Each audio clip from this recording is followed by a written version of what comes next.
In Planet Reddit, today's story is... My husband disappeared during our anniversary trip and left a message I never expected to see. 6 months later, his reaction to my master plan changed everything. The trip to celebrate our first anniversary had been my dream come true. A beautiful beachfront resort, romantic candlelit dinners, and quality time together. For me, it was the perfect way to celebrate the year we had spent building our life as a couple. I took care of planning every detail. I even remembered to include his favorite wine for our sunset toast. He seemed to be enjoying himself, or so I thought, but now that I think about it, there were subtle signs that something wasn't right. He behaved differently during the trip. He was constantly checking his phone. He rejected my attempts to hold his hand during our walks on the beach, and he spent too much time staring out to sea in silence instead of chatting to me. At the time, I put it down to the stress of work. He always told me that I tended to worry too much about little things, so I convinced myself that I was imagining this tension between us. Our last day turned out to be quieter than I had anticipated. I was hoping to end with a romantic dinner, but he suggested that we stay in the room and order room service instead. He barely touched his food, and he kept giving me sidelong glances, as if he wanted to tell me something but couldn't find the right words.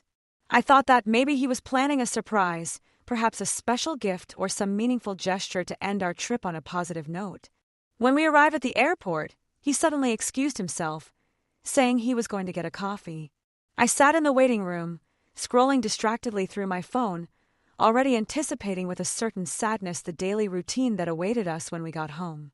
Suddenly, my phone vibrated. It was a message from him. For a moment I almost smiled, thinking he was being sweet by sending me a message when we were so close, but when I opened it, my world came to a complete stop. In his message, he said that he could no longer pretend, that he regretted marrying me because I wasn't his first choice, and that he had settled for his second choice. He explained that he was sorry, but that it wasn't fair to either of them to continue living a lie. He wasn't going to get back with me. He asked me to go home alone and said we would talk later when he was ready. My heart began to race. It was difficult to breathe, and all the bustle of the airport became a distant thud. Was this some kind of sick joke? A cruel prank? I looked frantically around, hoping to see him watching me, ready to tell me it was all a misunderstanding. But he was nowhere to be seen. He had left. I reread the message, hoping I had misinterpreted it, but I hadn't. The words were there, unforgiving, breaking my heart. My hands trembled as I tried to call him, but he sent me straight to voicemail. The man I had vowed to love and cherish for the rest of my life had just abandoned me at an airport without even having the decency to explain himself face to face. I stood there, looking at my phone, wishing he would answer, that he would call back, that he would say something that would make sense of what had just happened. Passengers walked around me, oblivious to the emotional disaster I was experiencing among them. My flight was announced, and I mechanically got up, dragging my hand luggage as if it weighed a ton. The stewardess smiled when I boarded, but I could barely respond with a slight nod. The seatbelt felt suffocating as I sank into the window seat. Tears threatened to spill, but I refused to let them out. I clenched my fists, my mind reeling with disbelief and questions. How could he do this to me? Why now, after a year of marriage, and why call me a second choice? What did that even mean? The plane took off and I stared at the clouds, my tears finally escaping in silent rivulets down my cheeks. I wanted to scream, to complain about the injustice of it all, but instead I sank deeper into myself. Memories of our relationship played out like a cruel montage in my mind. The way he had proposed to me, the laughter we shared during our honeymoon, the promises we made, had it all been fake? Had I been faking every smile, every kiss, every I love you? Halfway through the flight, I broke down. I opened my phone and typed a message. Why? Why are you doing this? The reply came almost immediately, cold and distant.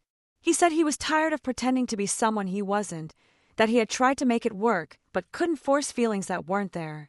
He admitted that he married me because I was secure, reliable, and easy to please, but that I wasn't the woman he really wanted. He said he thought he could grow to love me, but he was wrong. My stomach churned as I read his words. I felt humiliated and discarded, as if I were nothing more than a convenient replacement. Safe and reliable? Was that all I represented to him? I wrote furiously. asking who this first choice was. Had he cheated on me? Was it someone else? He didn't reply. By the time we landed, I felt completely numb. My heart felt like a hollow shell, and my mind was clouded with anger and despair. I didn't even bother to try calling him again. I knew there was no point. He had made his decision. The man I had trusted with my heart had torn it out without a second thought. I arrived at our empty house, although it no longer felt like a home. Every corner was a reminder of the life we had built together, or rather, the life I had built while he pretended. His shoes by the door, his favorite coffee cup on the counter, the framed photo of our wedding on the shelf, all seemed to mock me with their presence. I wanted to scream, to throw something, to destroy the reminders of him, but I didn't. Instead, I sat on the sofa, staring into space, letting the weight of his betrayal crush me. I spent that night repeating his words in my head, trying to make sense of what he had done. But no matter how many times I thought about it, the conclusion was the same. I had loved someone who never truly loved me, and now I was left to pick up the pieces of a life shattered by his lies.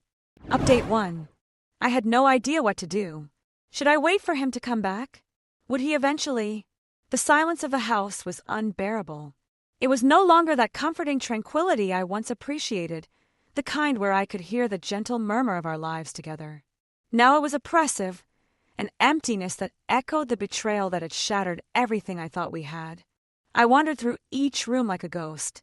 Every piece of furniture, every photograph on the wall reminded me of the life I had built with him. The life he had walked away from so easily.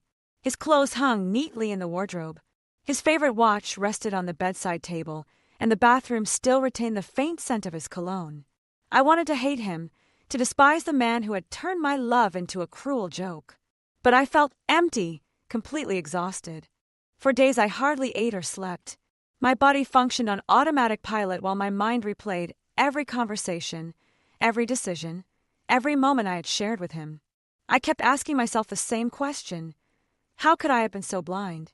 The answer was as devastating as the question itself. I loved him too much to see the truth, or maybe I didn't want to see it. On the third day, the initial fog of anguish began to clear, replaced by a growing anger. He had left me to deal with this mess, while he disappeared, probably convincing himself that he was the victim of a loveless marriage. I wasn't going to let him define the narrative. I wasn't going to sit around wallowing in self-pity in a house that no longer felt like a home, so I made a plan. It took me a week to organize everything. I packed my belongings, separating what was truly mine from the things we had bought together. It turned out to be therapeutic, as if I were reclaiming parts of myself that I had given up too freely. I left his things intact, let him deal with the empty shelves and the void where my presence used to be. I also took care of terminating the lease. The house had been a rental that we had chosen together during our first days of marriage. It seemed appropriate to leave it behind to start over somewhere that did not carry the burden of his lies. I contacted the landlord and scheduled the move notice to coincide with my departure. Finally, I sat down to write. The letter was not easy to compose. Each word felt like dragging a sharp blade across my heart, but I knew I had to do it. I needed to express my feelings, to make him understand the gravity of what he had done, not only to me, but to the person I had been before I met him. I began by telling him that I was leaving, not just the house, but the marriage. I wrote about the sacrifices I had made, the love I had poured into him, and the trust one had shattered with a single text message. I told him how humiliating it felt to be discarded like an afterthought, to be labeled his second choice, as if I were some consolation prize for his failed fantasies. Then I referred to the woman I suspected was his first choice. It didn't matter if she was real or just a ghost from his past. I wanted him to know that I had felt her presence in the shadows of our marriage. I reminded him that while he was chasing an illusion, I had been building a life for us. A life he didn't deserve. The twist came at the end. I revealed that while he thought he was walking away on his own terms, I had already taken the first step. Along with the letter, I included 2 official notices. One for our divorce and one for the house to be vacated. The lease was up in a week, and he would have to deal with the logistics of finding a new place and moving out. I didn't care where he went. He was no longer my problem. I signed the letter not only with anger and bitterness, but also with the quiet dignity that he had tried to take away from me. I didn't want to be a woman who put a man's needs above her own. On my last day in the house, I left the letter on the kitchen worktop, held up by the pieces of his favorite coffee cup. A little ironic touch that gave me more satisfaction than I expected. I took one last look at the house. It was just an empty shell of the marriage I was leaving behind. I locked the door and walked away without looking back. Update 2. Leaving the house felt like taking off a skin that no longer fit me, but that didn't make the wounds hurt any less. The first night in my new, small apartment was unbearable. The walls seemed to close in on me, and the silence was far from comforting. It only amplified the chaos in my head. I spent hours lying on a mattress I had hastily bought in a discount store, staring at the ceiling and wondering if I had made a mistake in leaving. But then I sat up. I had a moment of clarity. I didn't need to tiptoe around the ghosts of a failed marriage.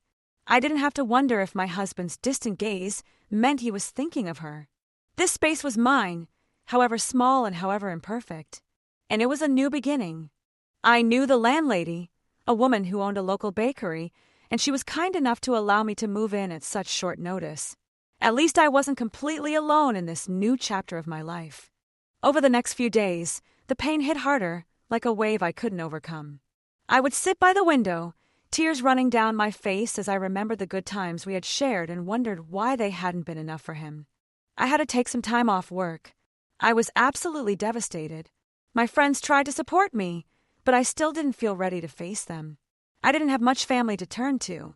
How could I explain to them that the life they envied, with the seemingly attentive husband, the beautiful house, the perfect anniversary trip, had been a complete lie? Their pity would have been unbearable, so I leaned on the one person who truly understood my need for silence. My best friend, Kelly. Kelly showed up as soon as I told her where I had moved.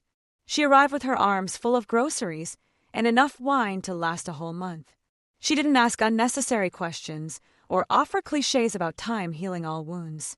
Instead, she sat with me on the floor of my unfurnished living room, allowing me to let off steam, cry and occasionally laugh about how absurdly terrible the whole situation felt. She didn't leave. She basically moved in with me temporarily. Thanks to her, I felt much less alone. Even the landlady had the thoughtfulness to leave me freshly baked cookies every day. Update 3. The first thing I heard was his irregular breathing, the kind of sound someone makes when their emotions are barely under control. It was unmistakable. I couldn't have imagined it. His voice, when he finally spoke, sounded broken and desperate. It was full of a remorse that I had never perceived in him before. He told me he had returned to an empty house, where he found the letter I had left for him and the legal notices that accompanied it. He sounded stunned, as if he hadn't believed I was capable of walking away until he saw the evidence in front of him. He began to apologize hastily, his words coming out in a chaotic manner. He said he didn't know what had come over him, that he hadn't realized how much he had taken me for granted until it was too late. He said he missed me, that the house felt cold and lifeless without me there. He admitted that he had been selfish, allowing his doubts and unresolved feelings to poison our marriage. I listened in silence, gripping the phone tighter and tighter as he continued to talk. He sounded like a man teetering on the edge of the abyss. His confidence shattered, his arrogance completely gone. For a moment I felt a flash of compassion. This was the man I had loved, the one I had dreamed of sharing my life with. But then I remembered the message he sent me. The callous way he had dismissed me at the airport, as if I were luggage he no longer wanted to claim. He told me he was willing to do whatever it took to make things right, that he couldn't bear the thought of losing me. His voice broke as he uttered my name, begging me to give him a second chance. I felt a lump in my throat, but it wasn't enough to drown out the anger, shame, and humiliation I felt for having chosen him as my life partner. I interrupted him, my voice firmer than I expected. I told him that I had already filed for divorce, and, as I could see, I was completely serious. When he finally spoke again, his voice broke. He asked me why I hadn't said anything, why I hadn't called or texted him about it, why I hadn't given him the chance to prove he could change. His tone sounded accusatory, as if I were the one giving up on our relationship too soon. I didn't hold back. I told him that I had spent years giving him chances, sacrificing my own happiness for the sake of a marriage that he had treated as an obligation. I reminded him that while I had been planning our future, he had been living in the past, chasing a fantasy that didn't include me. His tears and apologies could not undo the damage he had caused, nor erase the words he had so carelessly spoken that day at the airport. He kept pleading, promising me that things would be different this time, that he would go to therapy and do whatever was necessary to make me happy. He said he hadn't realized how much I meant to him until he saw the house stripped of my presence, until he read my words and felt the weight of what he had lost. The temptation to believe that he could change did not overcome how I felt at the airport. I remember the nights I had spent crying alone, the humiliation of being abandoned so publicly, and the endless compromises I had made for a man who never even went halfway to meet me. I asked him if he had any idea how I felt when he abandoned me at the airport. I told him he could have told me things face to face. I shouted at him that the whole airport scenario should never have happened. I told him that for me, it was all over for good. The harshness in my voice seemed to surprise him. I told him that, although part of me still wished him well, the reality was that I was not interested in being part of his redemption story. I didn't want to be the woman who stayed, the one who forgave, the one who bent until she broke. He deserved much better than that. There was a long pause before he asked, almost in a whisper, if we could meet in person to talk. He said he needed to see me to explain himself properly, to show me how much he regretted his actions. I hesitated for a moment. Part of me wanted to see the pain in his face and feel the satisfaction of knowing that I finally understood what I had lost. But I knew that meeting with him would only drag me back into the chaos I was trying so hard to escape. I told him I would think about it, although we both knew that my answer was already no. I made it clear that I would only meet with him for legal matters related to our divorce. When the call ended, I sat in the tranquility of my apartment, staring at the phone in my hand. I had thought that his remorse would bring me some kind of emotional closure, that hearing him beg for forgiveness would heal some of the wounds he had inflicted on me. But instead, I felt practically nothing. His regret did not undo what he had done, and his tears did not diminish the pain I had endured. I poured myself a glass of wine and stood by the window, watching the lights of the city twinkling in the distance. I didn't need him for a happy ending. I promised myself that I would never give up finding my own happiness. Update 4. Kelly continued to be my unconditional support, turning up unannounced with coffee or dragging me to impromptu dinners. One night, while sharing a plate of nachos at our favorite cafe, she commented that I looked different, perhaps a little happier than before. 2 months had passed since my departure when I received a message from him. My lawyer had handled most of our communications, and we didn't really have much property to divide. Ironically, I thought that I should at least have married someone wealthy if I was to face so much emotional trauma. Crying on a luxury cruise didn't seem so bad in comparison. The message said that he had accepted the divorce and was signing the legal documents. He thanked me for the years we had shared, both before and during the marriage, and admitted that he had been wrong to take me for granted. He hoped that I would find the happiness that I truly deserved. I sent a brief reply, thanking him for his honesty and wishing him the best. It wasn't exactly forgiveness that I was offering him, but it was my way of letting go of the past and moving on. Days passed and life went on. As I absent-mindedly checked social media, I saw a post that made my heart momentarily stop. It was on her profile. She had tagged the woman she once chose over me. They appeared in a blurry image taken in a bar with a caption that made my stomach churn. Some things are worth waiting for. I couldn't help but laugh. It wasn't a bitter laugh, but one of genuine disbelief. After all her tears and desperate apologies, I had gone straight back to her. The irony was almost poetic. This was her pattern, her way of filling the gaps in her life with people she didn't know how to truly value. It wasn't about me or her. I closed the app and turned my attention back to my day. There were much more important things in life to focus on. Update 5. 2 days after seeing the photo of him with his ex, my phone rang again. Her name appeared on the screen, and for a brief moment I considered ignoring the call.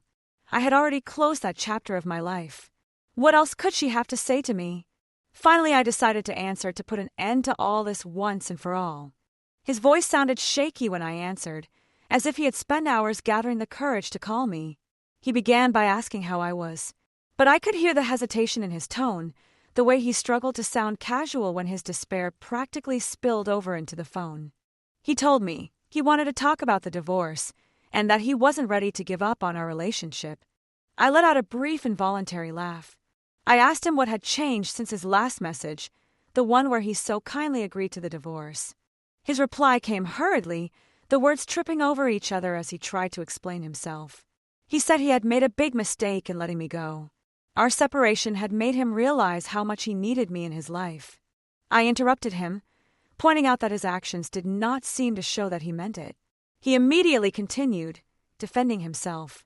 He said that the photo with his ex didn't mean anything, that it was just a casual outing with an old friend, and that people were misinterpreting the situation. He insisted that he was still in love with me and that he couldn't imagine his future without me. I let him talk, my silence feeding his growing desperation. His voice broke as he begged me to reconsider our situation and give it one more chance. He assured me that he was willing to go to therapy, to do whatever it took to repair our relationship. He said he couldn't believe I had given up on our marriage so easily. That was the breaking point for me. Easily. I interrupted him mid-sentence, my voice sharper than I intended.